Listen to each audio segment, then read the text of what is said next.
계속해서 오늘 장에서 핫했었던 테마는 무엇인지 바로 확인해 보겠습니다.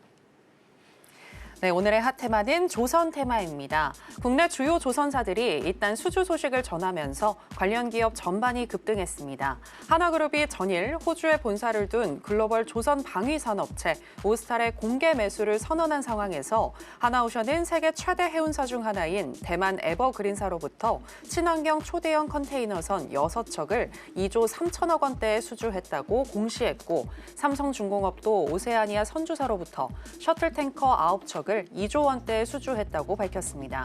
증권가에서는 조선업이 미국 관세 사각지대인데다 향후 LNG 특수선 시장 확대가 기대된다며 밸류에이션 상승 여력은 충분하다고 전망하고 있습니다. 조선 테마 기업 살펴보겠습니다. 첫 번째는 한화시스템입니다. 하나그룹의 오스탈 인수 소식이 긍정적으로 작용하며 오늘 2.3% 상승했고 52주 신고가로 마감했습니다. 두 번째는 두산에너빌리티입니다. 지난 14일 사우디 전력공사와 8,900억 원 규모의 파워플랜트 발전소 계약을 체결한 두산에너빌리티인데요. 오늘 장에서 3.1% 강세로 마감했습니다.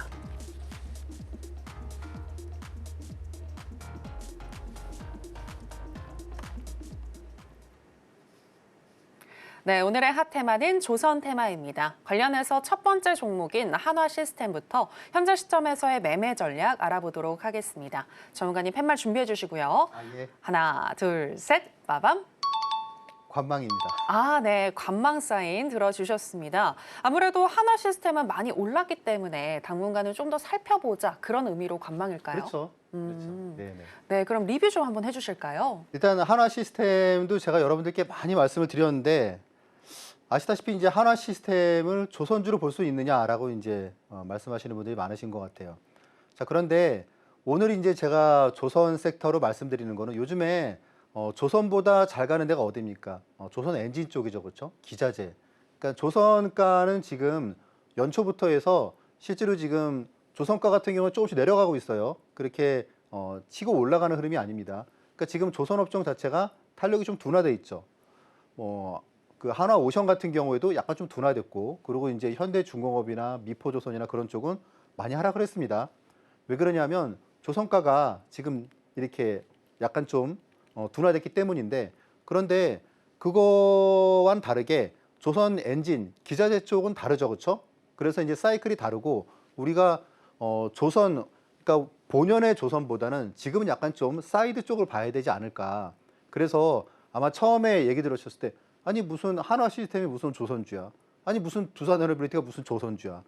조선주가 아니고요, 조선과 관련된 부분이 비즈니스에 포함이 됐기 때문에 우리가 약간 좀 관점을 다르게 볼 필요가 있을 것 같다. 그래서 말씀을 드리는 내용입니다. 자, 일단 한화시스템 같은 경우에는 방산, 그리고 이제 우주, 그리고 조선, 이렇게 세 가지를 갖다가 믹싱을 해놨는데, 얼마 전까지 이제 그 필리조선 이제 그 부분 때문에 각광을 받았었죠. 근데 또 이제 어제 또 이제 호주의 그 오스탈 그 조선소 이제 그 부분 때문에 이제 이걸 갖다가 완연하게 조선주로 봐야겠구나. 이게 조선이라는 부분이 그 이 비즈니스 영역에 들어간다는 게 되게 의미가 있는 게, 지금 조선주들이 보시면은 한화오션도 되게 잘 가다가 지금 약간 주춤거리는 이유가 비싸다는 이유지 않습니까? 한화오션이 아시다시피 시가총액이, 한화오션의 시가총액이 지금 한 24조 하죠, 그렇죠? 한 24조 하는데 작년에 영업이익이 한 2,500조 났단 말이에요. 그럼 말 그대로 퍼가 100이란 얘기거든요. 물론 이제 올해 영업이익은 한 6,600억 정도 예상을 하기 때문에 퍼가 한 30으로 내려갑니다. 그런데 지금 현대중공업도 퍼가 한 50을 갖다 훌쩍 넘어가고, 그리고 한화오션은 100 정도 육박하고 있으니까 좀 부담스러운 거죠. 그래서 지금 시장의 시각이 이제 조금 그동안 못 오른 그런 쪽, 그런데 조선 그 비즈니스를 갖다가 뭐 시작을 하거나 아니면은 영역에 들어왔거나 그런 데가 어디 있을까라고 이제 보기 때문에, 한화시스템 같은 경우는 실제로 이제 PER 자체도 지금 지금 많이 올랐어도 뭐 한 20배 초반일 거예요, 아마. 그러면은 20배 초반이라고 그러면 방산에 비해서도 한 절반 정도, 한 일반적으로 지금 방산 쪽이 한 35에서 뭐 한 50이 넘어가는 데도 있죠. 그러니까 일반적인 방산에 비해서 싸고 조선에 비해서는 훨씬 싸죠, 그렇죠? 그동안에 이제 우주 쪽이 조금 애매하다, 뭐 이제 그런 부분이 있었는데 지금 이런 쪽을 갖다 봤을 때는 확실히 저평가 섹터로 지금 이제 부각을 받고 있습니다. 그러니까 최근에 한화 시스템이 주가가 많이 올라가는 그런 내용이기도 하죠. 자, 그런데 이제 이렇게 상단 선을 갖다 보면 여기 이제 또 약간 좀 그 저항선에 좀 걸렸죠, 그렇죠? 그러니까 이제 오늘도 오르다가 오늘 아마 그 하나 쪽 관련 주식들이 상승을 갖다가 아침에 좀 강하게 한 5% 이상 상승을 하다가 밀린 좀 애들이 많이 나왔죠. 이제 그래도 한화 시스템은 그 중에 강세를 갖다 보였기 때문에 이제 이런 부분이 있어요. 제가 이제 관망이라고 부르면 여기서 추격 매수를 하기에는 조금 부담스럽다. 그러니까 지금 당장 저한테 이거를 지금 사겠느냐. 결국 이 코너가 이제 그런 부분이 있기 때문에 그렇기에는 신규 매수는 약간 좀 주저하지만 기존에 보유하신 분들이라면 만약에 이걸 갖다가 돌파를 하게 되면 어떻게 됩니까? 추세 상단을 돌파를 하게 되고 볼린저 밴드의 상단을 돌파하는 거는 그거는 그냥 매수 고입니다, 고. 그래서 일단 신규 매수의 영역은 아니지만 기존 보유하신 분들이라면 굳이 매도보다는 일단은 그냥 보유 관점 그렇게 보시면 좋으실 것 같습니다. 네, 조선주 자체보다는 조선과 관련된 다양한 업종들을 잘 살펴볼 필요가 있겠다라고 조언을 해주셨는데요. 한화 시스템 같은 경우에는 오늘 52주 최고가를 경신하는 등 많이 올랐기 때문에 지금 바로 신규 매수로 접근하기보다는 조금 관망하면서 지켜보자라고 얘기하시면서 관망 사인 주셨습니다. 자, 그럼 계속해서 조선과 관련한 종목이죠. 두산에너빌리티 현재 시점에서의 매매 전략 알아보도록 하겠습니다. 전문가님 팻말 준비해 주시고요. 네. 하나, 둘, 셋, 빠밤. 매수입니다. 매수 사인 주셨습니다. 네, 두산에너빌리티 하면 사실 원전주로 많이들 네. 알려져 있는데 예. 조선과는 또 어떤 연관이 있는 거죠? 여러분들 그 올해 뉴스를 보셨는지 모르겠는데 두산에너빌리티가 갑자기 조선의 영역에 들어왔어요. 이게 뭐냐면 이제 그 한국 조선해양이 기존에 이제 엔진 대신에 SMR을 갖다가 이제 엔진으로 쓰겠다고 그 이제 발표를 갖다 하지 않았습니까? 그래서 이제 SMR 추진선이라고 얘기를 하는데 결국 이런 내용이에요. 기존의 엔진 대비해서 SMR을 갖다 하면 이건 이제 원자력 쪽이기 때문에 소형 원자력 쪽이기 때문에 훨씬 더 강력하겠죠, 그렇죠? 그러면서 또 중요한 게 뭐냐면 무탄소잖아요, 그렇죠? 그렇기 때문에 환경과 그리고 자신들이 원하는 어떤 그 미래의 조선 그런 부분을 갖다가 다 만족시키는 부분이 결국 두산에너빌리티가 추진할 수 있다는 점이죠. 그래서 이제 그런 부분 때문에 사실 이 두산에너빌리티는 약간 좀 비싸다는 좀 그전에 좀 그 선입관이 있었어요. 두산에너빌리티가 지금 시가총액이 15조가 넘잖아요. 15조가 넘어가는데 지금 이제 올해 실적이 한 영업이익이 한 4천억 정도 예상을 합니다. 그러면은 4천억을 예상을 하는데 시가총액이 한 15조다. 그러면 그렇게 싸진 않잖아요. 그러니까 원자력과 이제 SMR이 물론 많이 커질 것 같고 거기다가 이제 SMR이 이제 결국 AI의 핵심 인프라가 될 것이다라는 부분 때문에 좋긴 하지만 그런데 이제 지금 밸류에이션을 갖다가 합류하기에는 약간 좀 무리가 있다 그러는데 마찬가지로 또다시 새로운 무언가가 나왔기 때문에 또 그게 조선의 영역이라고 그러면 약간 좀 얘기가 달라지기 때문에 제 생각에 좀 관점을 좀 다르게 볼 수 있지 않을까. 민간 국가 이슈로 해서 최근 좀 급락을 많이 했어요, 그렇죠? 그래서 이제 다만 그런데 박스권 하단에 여전히 있고 그런 관점에서 오늘 첫 반등이 나왔기 때문에 제 생각에는 지금은 매수 관점으로 보는 게 맞을 것 같다라고 보고 있습니다. 일단 오늘 거래량도 전일에 비해서 한 2배 정도 상승을 갖다 했는데 모양 나쁘지 않고요. 그리고 이제 박스권을 갖다가 돌파하려는 그런 흐름이 약간 좀 나오는 것 같아요. 여러분들 좀 관심에 두시고 그리고 두산에너빌리티를 이렇게 뭐 조선의 비즈니스 영역에서 볼 수도 있구나 그런 부분을 갖다 좀 이해해 주시면 좋으실 것 같습니다. 네, SMR과 관련한 재료를 가지고 있는 두산에너빌리티인데요. 기술적으로 봤을 때 저점을 잘 지켜주면서 오늘 의미 있는 반등이 나왔기 때문에 이제는 매수로 접근해 볼 수 있겠다라고 분석을 해주셨습니다. 두산에너빌리티 어떻게 공략을 하면 좋을지 그 타점에 대해서 보다 알고 싶으신 분들은 하단에 나가고 있는 내용 참고해 주시면 될 것 같고요. 계속해서 오늘 장에서 강세를 보였던 종목들 중에서 현성찬 전문가가 주목하고 있는 개별주 체크해 보겠습니다. 네, 오늘의 개별주 체크해 보겠습니다. 오늘은 바이오 플랫폼 기업인 알테오젠입니다. 아스트라제네카와 약 2조 원 규모의 초대형 기술 이전 계약을 체결한 알테오젠은 이번 계약으로 미국 할로자인과의 특허 분쟁 우려가 불식됐다는 평가를 받고 있는데요. 어제는 장중 52주 신고가를 터치했지만 오늘은 5.52% 하락으로 마감했기 때문에 특히나 이 종목의 대응법 궁금하신 분들 많으실 겁니다. 알테오젠의 매매 전략 현성찬 전문가에게 들어보겠습니다. 네, 현성찬 전문가가 주목하고 있는 개별주는 알테오젠입니다. 전문가님, 어제 52주 신고가를 경신하고 오늘은 차익 실현 물량이 나왔는데 네. 앞으로 알테오젠 어떤 흐름 예상하시나요? 앞으로 알테오젠은 일단 잘 보셔야죠, 그렇죠? 예. 알테오젠 문제는 간단한 문제가 아닙니다. 이제 논란이 되게 많은 그런 시점이기도 하고, 자 일단 저를 좀 오래 보신 분들은 아시겠지만 제가 이전에 방송에서 제 별명이 또테오젠이라는 그런 얘기를 들었었는데, 그만큼 알테오젠을 갖다가 되게 적절한 시점이 여러분들께 공략주로 많이 수익을 드렸던 것 같아요. 자 일단 알테오젠의 스토리는 여러분들이 잘 아실 겁니다. 잘 아실 텐데 그냥 간단하게 한번 읽어드리면, 글로벌 빅파마가 줄 서서 기다리는 바이오텍이죠. 이제 이 부분에 있어서는 가장 핵심은 결국 특허가 만료가 되는데, 그냥 이걸 갖다 그대로 두면 바이오시밀러들이 다 그걸 빼앗아 가려고 하고, 그러니까 이거를 갖다가 이제 피하 정맥 주사를 갖다 이제 피하 주사로 바꾸는 그런 이제 SC제형 ALT-B4나 이제 그런 부분을 갖다 이용을 하면 특허를 갖다가 이제 연장할 수 있다는 얘기죠, 그렇죠? 새로운 특허를 받을 수 있기 때문에 그런 내용 때문에 빅파마가 좋아하는데, 그런데 경쟁사가 알테오젠이 원조가 아니잖아요, 그렇죠? 원조는 할로자임이잖아요. 그래서 이제 할로자임이 그런데 꽤 오래됐죠. 그런데 이제 할로자임 대비해서는 특허도 훨씬 더 뒤쪽에 있고, 그러니까 할로자임은 지금 이제 특허 만료가 이제 그렇게 많이 남지 않았는데 알테오젠은 그거보다 거의 한 8년 더 남았기 때문에 이제 그 부분도 그렇고, 이제 아무래도 늦게 만들었으니까 그만큼 또 이제 성능은 더 좋은 거로 나오고 있죠. 안정성도 그렇고.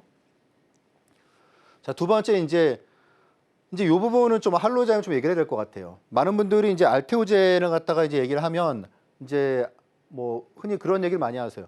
할로자임이 작년에 영업이익이 8천억이 나왔어요. 8천억이. 할로자임이 8천억. 되게 많이 나왔죠, 그렇죠? 근데 알테오젠은 작년에 영업이익이 240억 나왔습니다. 8천억이 나온 할로자임이 지금 시가총액이 10조인데, 아니 240억, 그러니까 이익이 40분의 1이에요. 40분의 1. 40분의 1이 작은 알테오젠이 시가총액이 20조라고? 이건 말도 안 된다라고 이제 하시는 분들이 많으십니다. 그리고 이 얘기를 딱 들어보면 좀 그런 것 같기도 하고 비싸네 이제 하시는 분들 많으실 거예요. 그런데 좀 내용이 다르죠, 그렇죠? 일단 알테오젠은 지금 계약하고 있는 그런 바이오 빅파마들이 각 분야에 지금 넘버원하고만 다 계약을 하고 있습니다. 그러니까 전 세계 매출 1위인 머크, 키트루다, 그리고 다이치 산쿄는 이제 ADC, 이제 항암제에서 이제 아이돌이라고 그러죠. ADC의 이제 세계 1위. 산도스는 지금 이제 바이오시밀러에 이제 우리가 1위를 차지할 거야 그래가지고 아주 그냥 공격적으로 투자하고 있는 회사죠. 그러니까 전 세계 매출 1위, 그리고 ADC 1위, 그리고 이제 바이오시밀러 1위, 그런 회사들과 더불어서 또 이번에 또 이제 아스트라제네카 이런 데랑 계약을 했습니다. 물론 머크도 만만치 않아요. 얀센도 그렇고 아주 쟁쟁합니다. 그런데 어쨌건 그 모든 부분을 갖다가 매출액으로 다 잡아먹는 머크하고 그렇게 계약을 했다는 거 하고, 이렇게 보면 되실 것 같아요. 이제 알테오젠의 목표가가 지금 이제 어떤 증권사는 40만 원, 어떤 증권사는 지금 72만 원 이렇게 지금 제시를 하고 있죠, 그렇죠? 왜 이렇게 극명하게 다 관점은 같아요. 알테오젠 너무 좋은 회사예요, 너무 좋아. 그런데 목표가가 2배나 차이 나온 이유는 뭐냐면 키트루다예요, 키트루다. 머크의 키트루다. 키트루다로 이제 받는 로열티를 갖다가 40만 원을 갖다가 목표가로 제시하는 데는 0.2%를 갖다가 받을 거로 예상을 하는 거예요. 그래서 한 20조에 0.2% 하니까 4천억이 나오는 거고, 그래서 이제 그거를 갖다 봤을 때 목표가가 한 40만 원 나오는 거고, 지금 70만 원을 제시하는 데는 0.5%를 갖다가 계산을 하고 있으니까 이 독점에다가 머크가 이제 자기네들이 따로 하려다가 실패했잖아요. 그렇죠?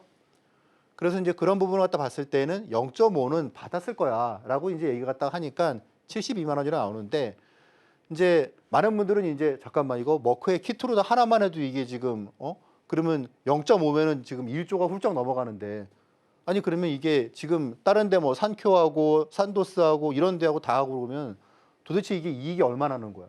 그러면 이제 뭐 삼바가 지금 영업이익 지금 이제 뭐 1.3조 하는데 시가총액이 70조인데 근데 알테오제는 이제 그렇게 하면 또 이제 끝이 없는 거죠. 그렇죠? 근데 그런 부분은 또 이제 앞으로 우리가 봐야 되는 거고 근데 어쨌건 지금 현재로서는 머크의 키트로다가 가장 관건인데 요걸 갖다가 로열티를 어느 정도로 보느냐에 따라서 이렇게 목표가 나오는 거고 기본적으로 이제 그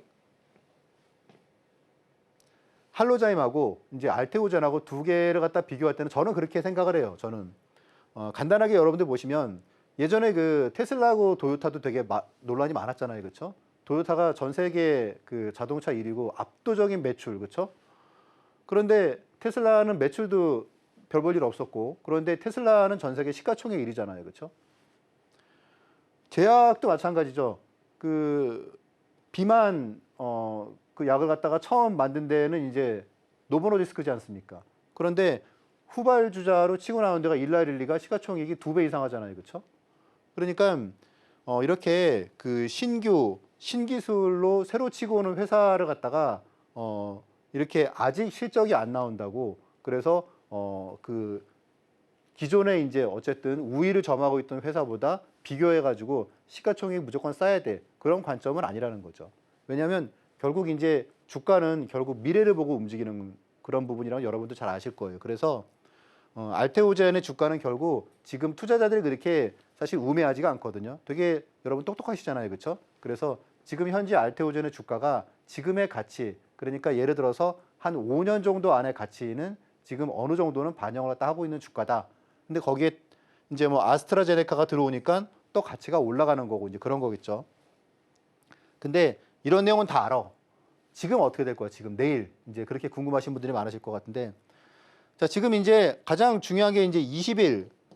오늘 이제 어떤 분이 20일 날 이거 뭐 그 FDA 발표나는데 그것 때문에 오늘 빠진 거 아니냐 그러는데 일단 20일은 그러니까 내일이잖아요. 그렇죠? 이제 20일은 초록 발표 그래 가지고 이제 27일에 이제 그 페어마켓 원래는 26일인데 우리나라 시간으로 27일인데 그때 페어마켓에서 이제 한 5분 정도 하는 거예요. 5분. 그러니까 짧아요. 이때는. 그러니까 이때 같은 경우에는 물론 그러고 아시다시피 이제 머크가 이제 이 초록 발표에서 가장 헤드라인에서 이 페어마켓에서 가장 헤드라인에서 먼저 발표를 갖다 하는데 결과가 안 좋은데 발표를 하겠습니까? 당연히 결과가 좋겠죠. 그렇죠? 근데 이제 궁극적으로 여기에 대해서 우리가 자세한 내용은 5월 30일에 아스코에서 이제 발표를 하게 되어 있습니다.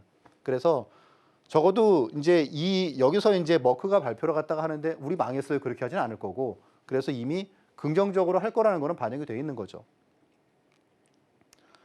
자, 그럼 이제 제가 여러분들께 알테오젠을 갖다가 제가 6번을 갖다가 추천을 해드렸는데 그 시점들이 보시면은